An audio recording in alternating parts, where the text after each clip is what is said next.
I've got a response back in regards to the registered mail that I sent. As you can see up there, it says last name wrong, RTS, won't accept, return to sender, and I addressed it to Neil Waterbottom.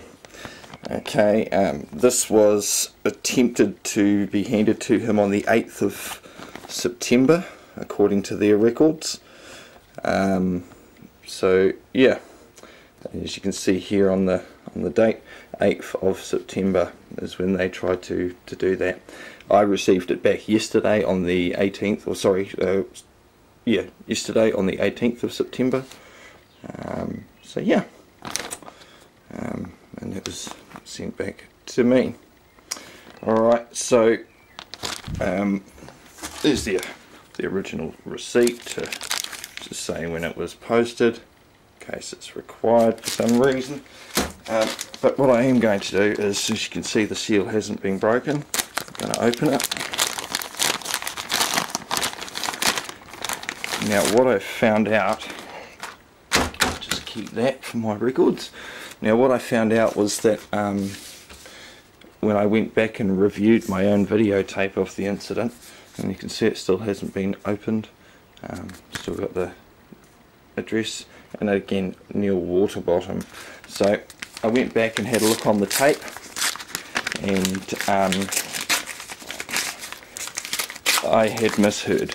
It is my fault, my administrative hiccup, if you want to call it that, that I sent it to the wrong place.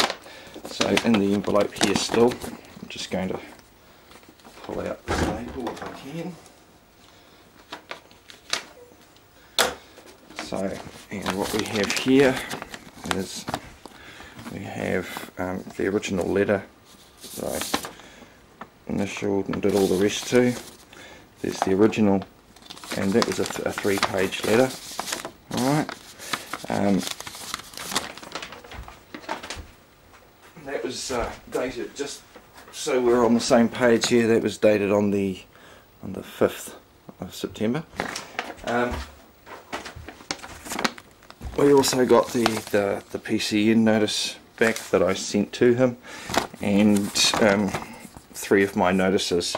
One of the notices here is stating that I do not understand legalese and all the rest of it, signed and sealed. These I'm going to send back with the correct letter and renamed it to the correct man I want to address it to. And there's the last bit there, I give my man the right to administer my property, and that's the date there of the photo, signed and sealed on that date. So I can't say that hadn't happened. It's just a shame it took that long for them to send it back to me. Never mind. I have retyped the letter, as you can see here, back to Neil, and this time it's to Neil Winterbottom. We're going to send that off. As I have a pre-printed envelope here with the new correct name of Neil Winterbottom, and seeing I'm sending things on registered mail, is he also gave me 3 orders. One of the orders was to produce my last name for the legal person, one of them was to supply the address for the legal person, and one of them was to wait for 125 seconds, if you want to get precise. So what I have done here is made him an invoice for his orders. Myself, I'm just going to sign and stamp this. I claim the aforementioned man did lawfully order, and I, the undersigned man, did perform said services or provide said products. Alright, invoice 2.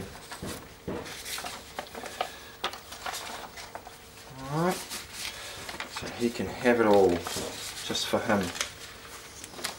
And what will happen with that invoice is that if he chooses or wishes not to pay and honour his orders, I'll then just take him to small claims court.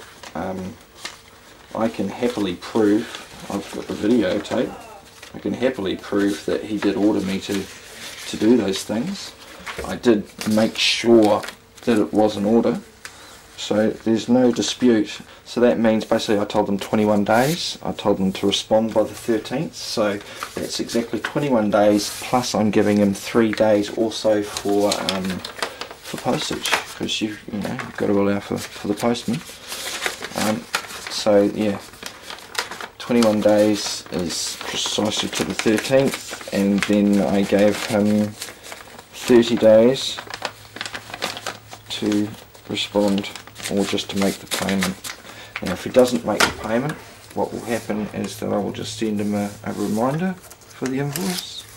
If he still doesn't do it, I'll send him a final demand, and I'll send him a default, and then I'll go and file a small claims court. But I have to exhaust the administrative process first. Can't just go say he owes me shit and not give him a chance to respond. In a civilised world, we use bits of paper and pen to correspond correctly, and unfortunately the art of knowing how to write something is lost. And I'm only just learning this shit again, so who am I to say anything? So I'm just going to put the date on this again, put my signature on that. I always like to use red because they like to use red ink in the old days of sealing documents. So I like to use red when it comes to giving them that.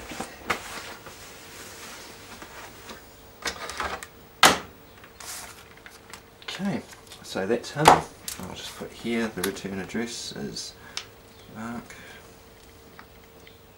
Okay, now finally what I have is another registered post envelope that I'm going to send to the correct man this time.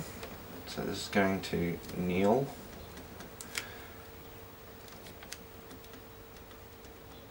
Winterbottom.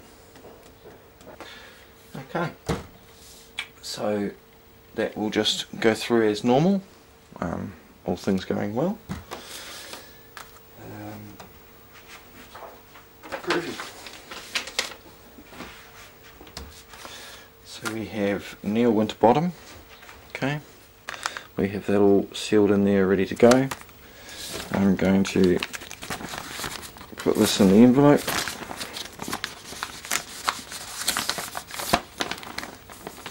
Seal her up, and we'll keep that for our records. Along with that. Wait, might as well keep the envelope as well.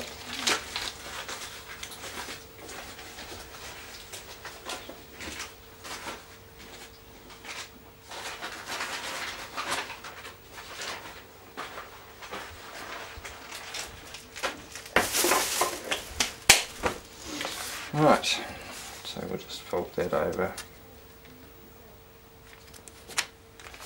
that way. Alright,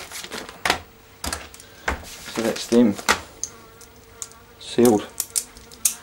And as far as I'm concerned, I'm going to take this to the post shop. I'll come back with another one of these sort of things here, just to show that I'm not bullshitting you here. This is the old receipt number. Its last digits are 924667. Okay, this is the other one. This is 924653, or RD 030924653NZ. Alright, and that's the copy there that they are going to give back to me on the back of my receipt, much like they did on this one. Alright, so we're off to the post shop. You can't do this do not go into a dairy looking for one of these things, okay? Because it's registered post. Registered means that there's someone that's going to be held liable for the possession of this pretty much all the steps of the way, okay? It means someone gets held liable, and to assure that it gets to where it's supposed to go. Do not expect to buy one of these envelopes from a little postal dairy or something like that. You won't get it, not unless they're an official New Zealand post shop, because New Zealand Post are the registered people that have to claim liability for it or accept it from you when you hand it over to them at the checkout, and that's what you get the receipt for. Okay, the normal dairy owner can't do that. They can't accept liability for New Zealand Post, which is why you won't find one there. Okay, see you later. I will record this when I get back.